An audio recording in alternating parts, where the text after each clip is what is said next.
नमस्कार, मैं हूं डॉक्टर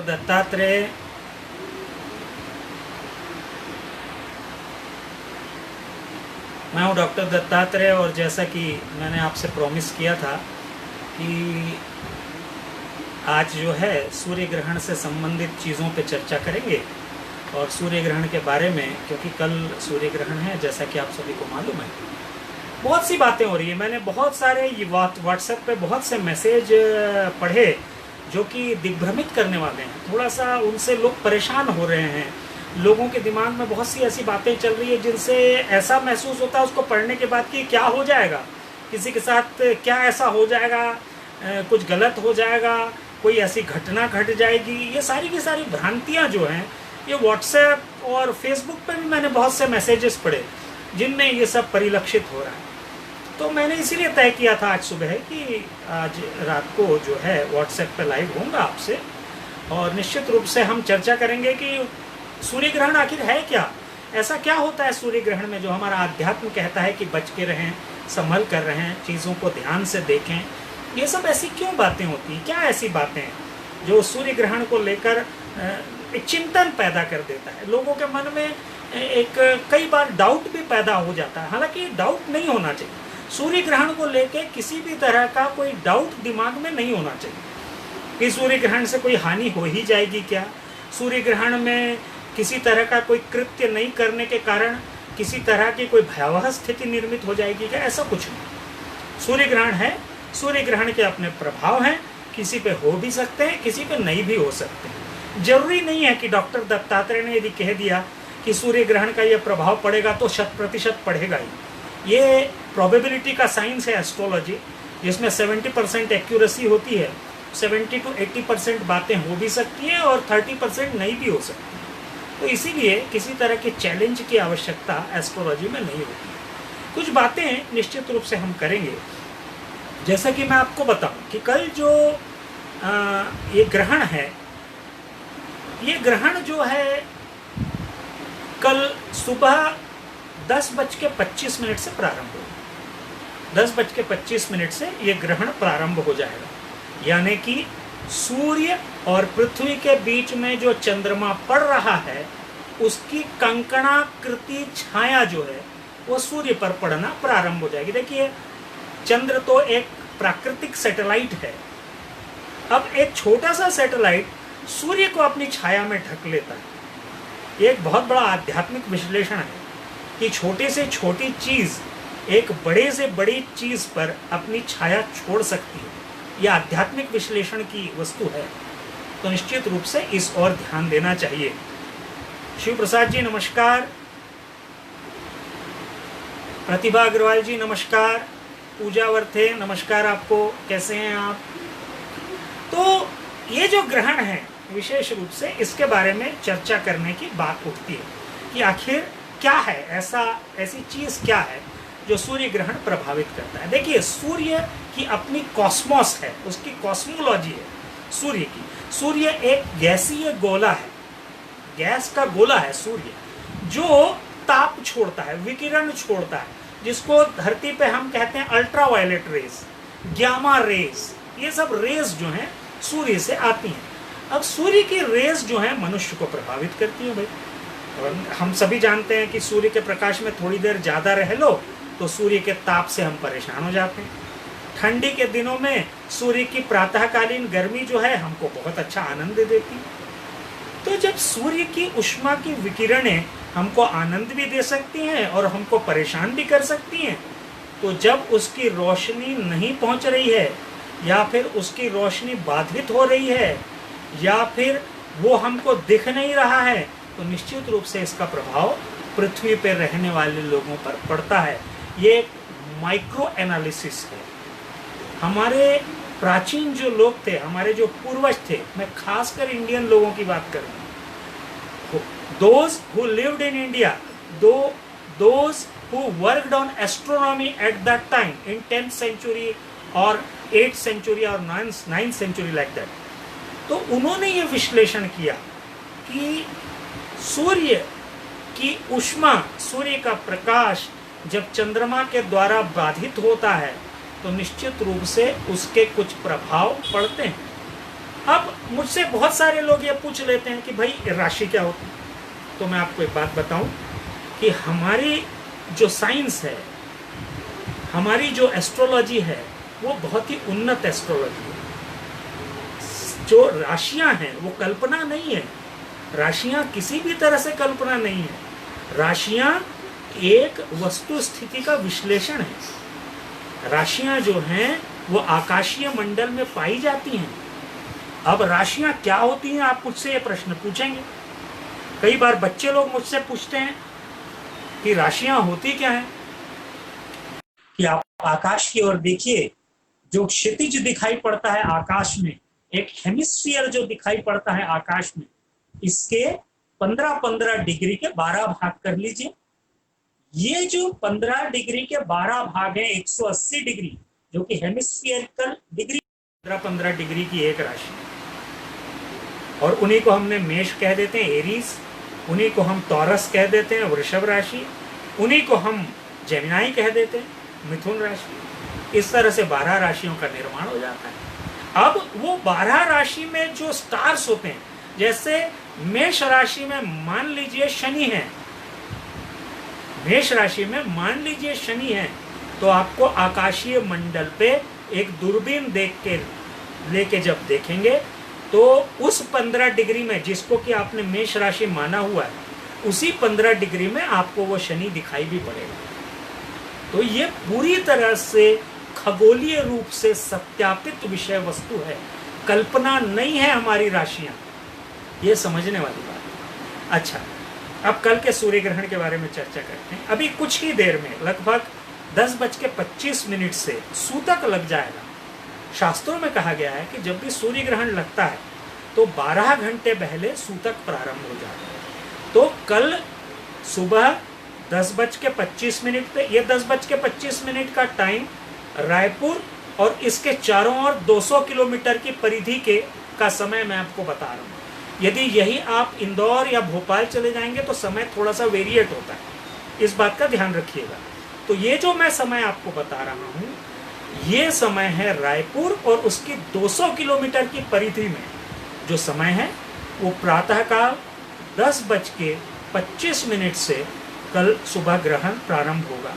तो आज अभी रात को 10:25 से सूतक प्रारंभ हो जाएगा। तो सूतक किसको कहते हैं मैं आपको ये भी बताऊंगा। उसके बाद 12 बजे दोपहर में मध्यकाल होगा। उसके बाद 1:59 दोपहर पे मोक्ष काल होगा, यानी कि ग्रहण छूट जाएगा, उस समय खत्म हो जाएगा। उसके बाद आप अपने कार्य कर सकते हैं।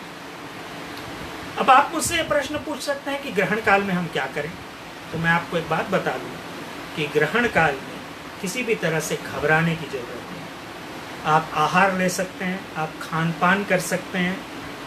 जो विशेष रूप से रोगी लोग हैं, जैसे डायबिटिक हैं, तो खाना तो नहीं छोड़ सकते, कदापि ना छोड़ें। अपना आहार समय पे लें। ग्रहण काल में भी आहार लिया जा सकता है। विशेष रूप से एक बात का ध्यान रखें कि किसी भी तरह के कोई फाइनेंशियल निर्णय न लें, कोई डीलिंग न करें, किसी भी तरह का बड़ा घर खरीदने संबंधी निर्णय न लें, कोई भी चिकित्सकीय समाधान यदि आवश्यक न हो तो उस चिकित्सकीय समाधान की ओर आगे न बढ़ें। यदि कोई सीरियस है तब तो करना ही पड़ेगा, उसको कोई दिक्कत नहीं है।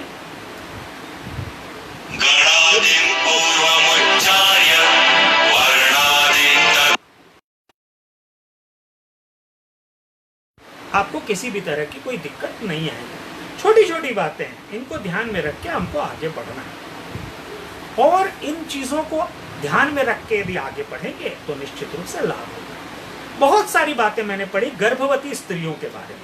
देखिए, जो भी प्रेग्नेंट लेडीज हैं, देखिए साइंस के बारे में जो भी जानकार लोग हैं, if they want to discuss me regarding this, I can discuss. I have discussed in various channels as far as astrology, as far as I am astrologer that is concerned। मैंने बहुत से टीवी चैनल में इस बात पे बहुत से वैज्ञानिकों से कंसल्ट किया है और उनको इस बात में समझाने में कामयाब भी हुआ हूँ कि ग्रहण मनुष्य को प्रभावित करते हैं। देखिए, बहुत से वैज्ञानिक इस समय अचानक से उठ खड़े होते हैं कि एस्ट्रोलॉजी झूठी है। देखिए, एस्ट्रोलॉजी को झूठा साबित करके विज्ञान को आगे नहीं बढ़ाया जा सकता। विज्ञान अपनी जगह है, एस्ट्रोलॉजी अपनी जगह है, एस्ट्रोलॉजी का अपना विश्लेषण है। और जो भी बहस करना चाहते हैं एस्ट्रोलॉजी और विज्ञान को लेके, वो मुझसे बहस कर सकते हैं, मैं उनसे जरूर बहस करूंगा, कोई दिक्कत वाली बात नहीं। जो भी एस्ट्रोलॉजी को लेकर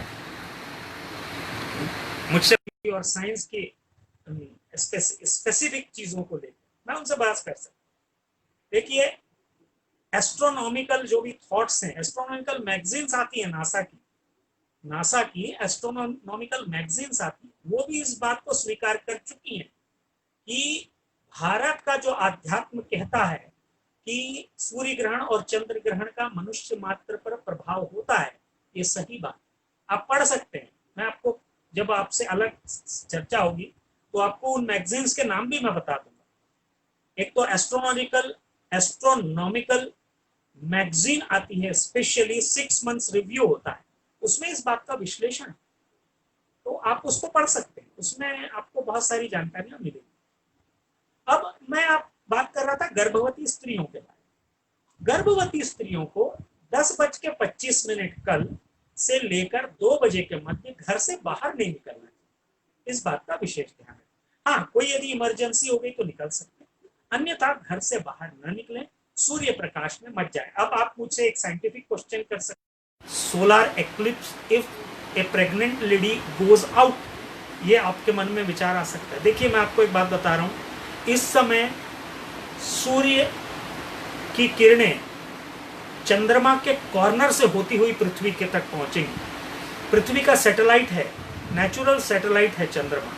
जब उसके कॉर्नर से टच होकर सूर्य की किरणें निकलती हैं तो उसकी प्रकृति अलग हो सकती है, उसकी तीव्रता अलग हो सकती है, उसका मैग्नीट्यूड अलग हो सकता है। तो इसीलिए मैं विशेष रूप से आपसे निवेदन करना चाहूँगा कि यदि आप स्पेशली प्रेग्नेंट लेडीज इस बात का ध्यान रखें कि गर्भवती स्त्रियां घर से बाहर न निकलें, सूर्य प्रकाश में न निकलें। खान पान से कोई दिक्कत नहीं, आप सब कुछ खा पी सकती हैं, स्पेशली प्रेग्नेंट लेडीज और रोगी लोग सब खा पी सकते हैं, कोई मनाही नहीं, पानी भी पी सकते हैं, सब कर सकते हैं। दूसरी चीज देखिए, चंद्रमा इसके बीच में आ रहा है। अब आज तक ये रिसर्च नहीं हुआ है कि जब चंद्रमा पृथ्वी और सूर्य के बीच में आ जाता है तो इसकी अपनी नेचुरल जो चीज है उसमें क्या बदलाव आता है। देखिए, हम सभी जानते हैं कि चंद्रमा की गुरुत्वाकर्षण शक्ति जो है वो पृथ्वी को प्रभावित करती है। पृथ्वी की समुद्रीय हलचल में चंद्रमा का प्रभाव होता है। हम सभी जानते हैं कि ज्वार भाटा चंद्रमा की वजह से आता है। कई लोग मुझसे पूछते हैं कि एक मनुष्य तो बहुत छोटी सी एंटिटी होती है, इसके ऊपर कैसे चंद्रमा का प्रभाव पड़ेगा। मैं आपको दावे के साथ कह सकता हूँ कि एक कटोरी में पानी भर के रख लीजिए, चंद्रमा के ज्वार भाटा का असर आपको पूर्णिमा और अमावस्या को दिख जाएगा। आपके पास माइक्रो मिलीमीटर्स को नापने का औजार होना चाहिए, बस इतना ही मैं चाहता हूँ। यदि रहेगा तो आप पता कर लीजिए, आपको कटोरी भर पानी में भी उतार चढ़ाव नजर आ जाएगा। तो जब ये उतार चढ़ाव नजर आएगा तो मनुष्य, खासकर गर्भवती स्त्रियों के ब्लैडर में प्लेजेंटा होता है, डॉक्टर्स जानते हैं प्लेजेंटा होता है, और जो और दूसरे ऑर्गन्स होते हैं, एम्बिलिकल कॉर्ड होता है, जो जल तत्व से समाहित होते हैं ये सब। और जिस गर्भस्थ थैली में शिशु पानी में तैर रहा होता है, ये सब पानी से प्रभावित है। तो निश्चित रूप से जब चंद्रमा सूर्य और पृथ्वी के बीच में आएगा तो वो जो ग्रेविटेशनल फोर्स है उसका प्रभाव गर्भवती स्त्री पर पड़ सकता है। इसीलिए विशेष रूप से ध्यान रखें कि गर्भवती स्त्रियां, वे जिनका चाहे एक ही महीना गर्भस्थ शिशु का हो, चाहे 2 महीना हो, चाहे 6 महीना हो, विशेष रूप से 6वें महीने और 4थे महीने की जो गर्भवती स्त्रियां हैं वो विशेष रूप से ध्यान रखें। 7वें मंथ वालों को उतना ज़्यादा नहीं इफेक्ट करता, 8वें मंथ वालों को भी इफेक्ट करता है, तो विशेष रूप से इस बात का ख्याल रखें। तो ये यदि आप ध्यान रखेंगे तो निश्चित रूप से लाभ होगा। अब मैं आपको बताऊं कि गर्भस्थ स्त्रियों का तो मैंने आपको बता दिया। अब मैं आपको बताऊंगा कि घर में देवालय जो होता है, जहाँ पे आप देव पूजा इत्यादि करते हैं, वहां पे क्या सावधानी आपको बरतना चाहिए। जो भी देवालय हैं जहां पे आप पूजा इत्यादि करते हैं, उस समय आप मंदिरों में आपके जो देव हैं उनको पानी में यदि डाल दें तो ज़्यादा बेहतर होगा। यदि पानी में नहीं डाल सकते हैं तो उस रूम को बंद करके रखें। ये दो चीज़ों का और विशेष ध्यान रखें। और ग्रहण काल के बाद देवालय में जो भी देव हैं आपके, उनको स्नान करा के फिर से आप रख सकते हैं। ये विशेष रूप से ध्यान रखें। अब ग्रहण काल के बाद क्या करना? ग्रहण काल के बाद यदि आप स्नान कर लें तो बेहतर होगा। नहीं कर सकते हैं तो कोई बात नहीं। यदि रोगी हैं, कोई अन्य परेशानी है तो मन ना करें। लेकिन आप यदि स्वस्थ हैं तो ग्रहण काल के बाद स्नान करें। दूसरी चीज, ग्रहण काल के बाद घर की साफ सफाई करें। विशेष रूप से पूर्व दिशा और पश्चिम दिशा में यदि आप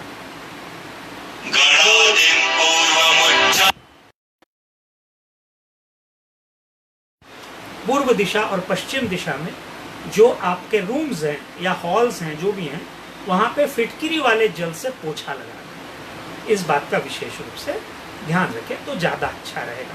मैंने जैसा कि कहा कि कोई आर्थिक निर्णय, कोई बिजनेस रिलेटेड निर्णय, बड़ा निर्णय, फैमिली संबंधी निर्णय, ये सब इस समय न लें तो ज़्यादा आपके लिए लाभ होगा।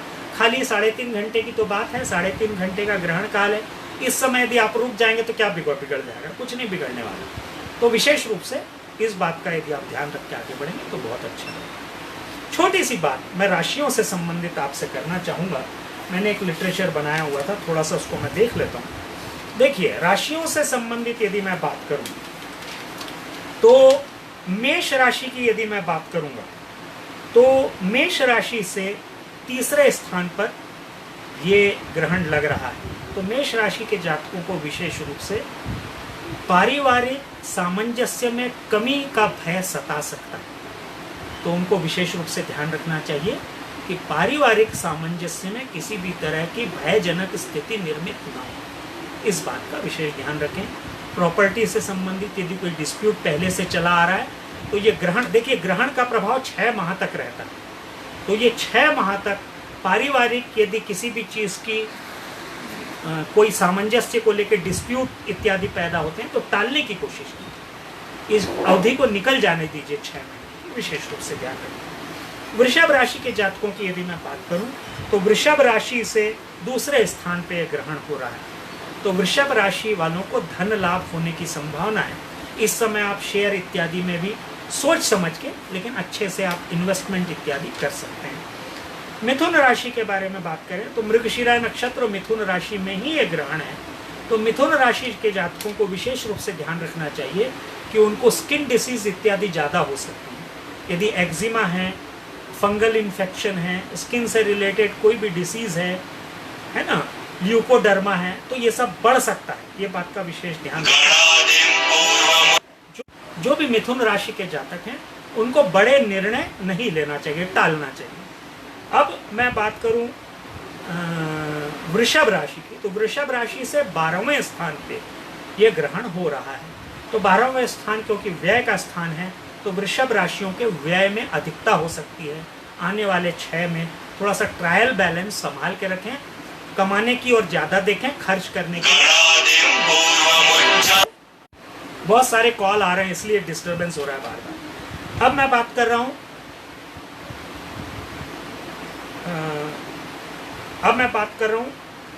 सिंह राशि की बात कर लेते हैं। मैंने मिथुन तक बात किया था तो मिथुन राशि में ही है। अब कर्क राशि की मैं बात कर लेता हूँ। तो कर्क राशि से 11वें भाव में ये जो है ग्रहण हो रहा है। तो 11वें भाव आय का भाव है। अचानक से इनकम में वृद्धि हो सकती है, प्रमोशन इत्यादि मिल सकता है, सैलरी में अपलिफ्टमेंट आ सकता है, व्यापार में लाभ हो सकता है। सिंह राशि का व्यवसाय भाव है 10म भाव। तो व्यावसायिक लाभ हो सकता है। सिंह राशि वालों को भी प्रमोशन इत्यादि मिल सकता है और जीवन में प्रगति के आसार मिल सकते हैं। बात करते हैं कन्या राशि की। कन्या राशि के 9वें भाव में ये जो है ग्रहण होगा। तो भाग्य पे विशेष रूप से कोई भाग्यजनक चीज सामने आ सकती है या भाग्यजनक चीज को मिस कर सकते हैं। तो अपॉर्चुनिटी मिस न करें। कन्या राशि के जातक अपॉर्चुनिटी मिस न होने दें। मान लीजिए कि आपको कोई नौकरी मिलने वाली है इस समय, तो जो भी अपॉर्चुनिटी आती है उसको ग्रैब करें, कल के बारे में ज़्यादा ना सोचें, अपॉर्चुनिटी को ग्रैब कर लें। अब मैं बात करता हूँ तुला राशि के जातकों की। तो तुला राशि के जातक के अष्टम भाव में है, रोग की स्थिति निर्मित हो सकती है, किसी भी रोग से बचें, भयभीत ना हो लेकिन बचें। अब बात करते हैं वृश्चिक राशि की। तो सप्तम भाव में ये ग्रहण लग रहा है, तो पति पत्नी को एक दूसरे का स्वास्थ्य का ध्यान रखना चाहिए। अब मैं बात करता हूँ धनु राशि की। तो धनु राशि के जातकों के लिए छठवें भाव पे ये ग्रहण लग रहा है, तो रोग की स्थिति निर्मित हो सकती है, पेट संबंधी विकार उत्पन्न हो सकते हैं, उनकी ओर विशेष ध्यान दें।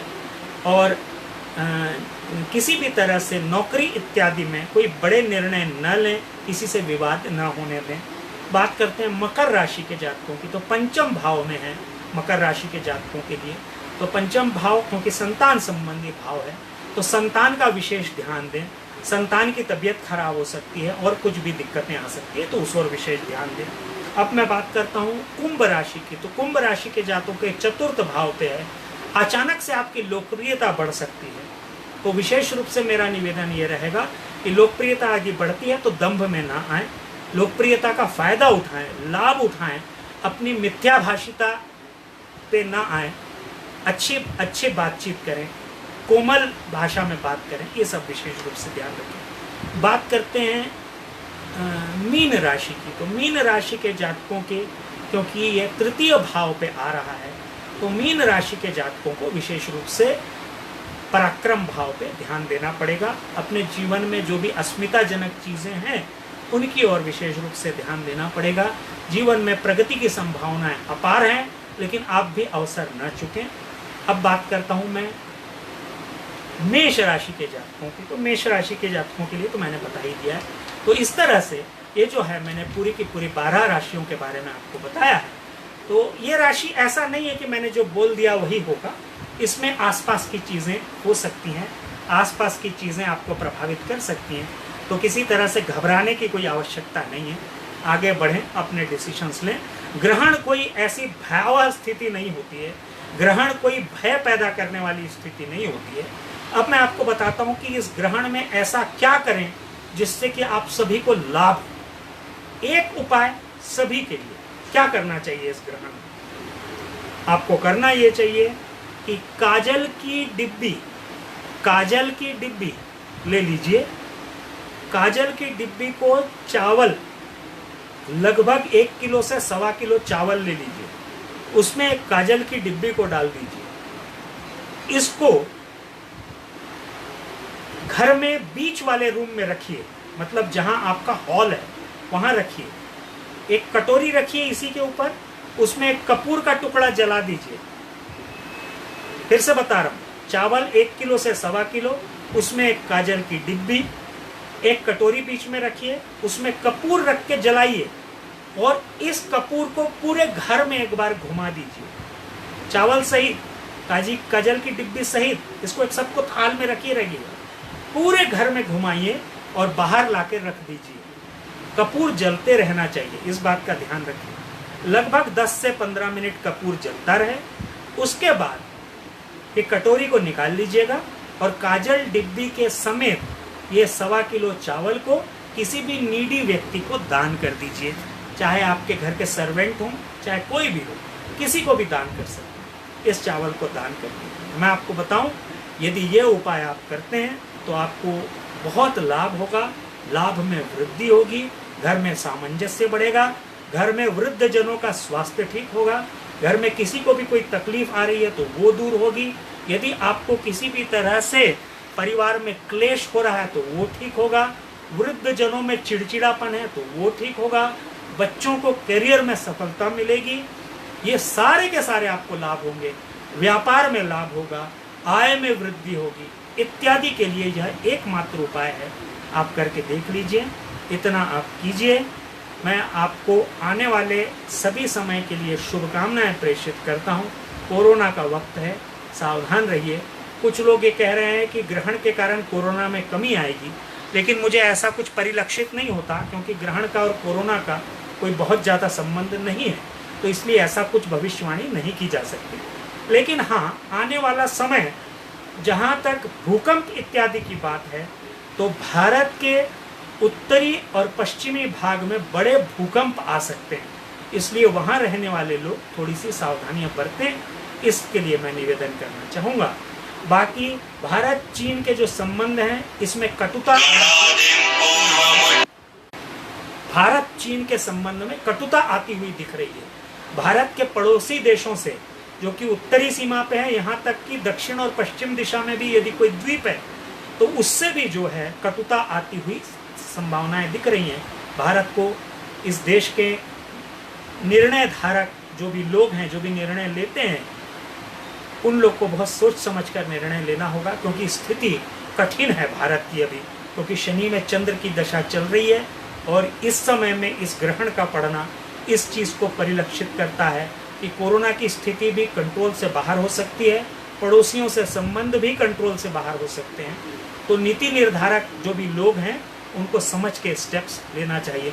जहाँ तक छत्तीसगढ़ की बात है, जो छत्तीसगढ़ की अभी शुक्र की दशा है, तो छत्तीसगढ़ के भी जो नीति निर्धारक लोग हैं, फाइनेंशियल क्राइसिस छत्तीसगढ़ में डेवलप हो सकती है, तो उसको लेके सोच समझकर निर्णय लें। आज आपने मुझे बड़े ध्यान से सुना आप सभी ने, और मैं एक ही निवेदन करूंगा कि इसको यदि शेयर कर सकते हैं तो शेयर कर लीजिए।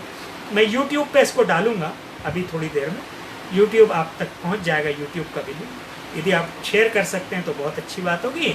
और आपने मुझे बहुत ध्यान से सुना, आप आत्मसात कर पाते हैं या नहीं ये तो आपके ऊपर है, इसको आत्मसात कीजिए। मैंने जो उपाय बताया उनको कीजिए, आपको अवश्य लाभ होगा, ऐसा ईश्वर से प्रार्थना करता हूँ।